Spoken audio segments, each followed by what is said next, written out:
If the blower motor on your Volkswagen Polo only works on speed 4, this is most likely caused by a faulty heater resistor, as you can see here.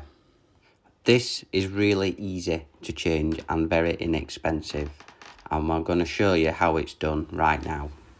It is located behind the glove box. We just need to remove all these torque screws. There is 3 across the top, which you can see here. A few across the bottom. Have a good look because there's a hidden one. And the final 2 inside at the back of the glove box. I find unclipping this side panel helps gain access.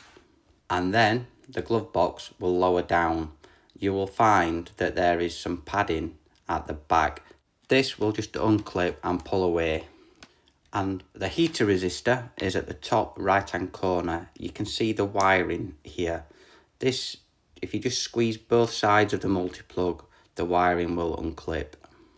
Then all that remains to do is twist the heater resistor anti-clockwise and then it will pop out. If you're struggling to untwist the heater resistor, I find just striking this corner slightly with a screwdriver helps free it off.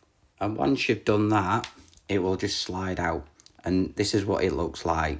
So all we need to do now is refit the replacement part and rebuild in reverse order. You can plug the replacement part in now and check that this fixes the fault. And here is a link to where you can buy the part on our Linktree page. And now, as you can see, it works in every single speed. Well, I hope this video has helped you fix your Polo heater problem. So thanks for watching. This has been how to fix it. Why not check out some of our other great YouTube videos coming up right now.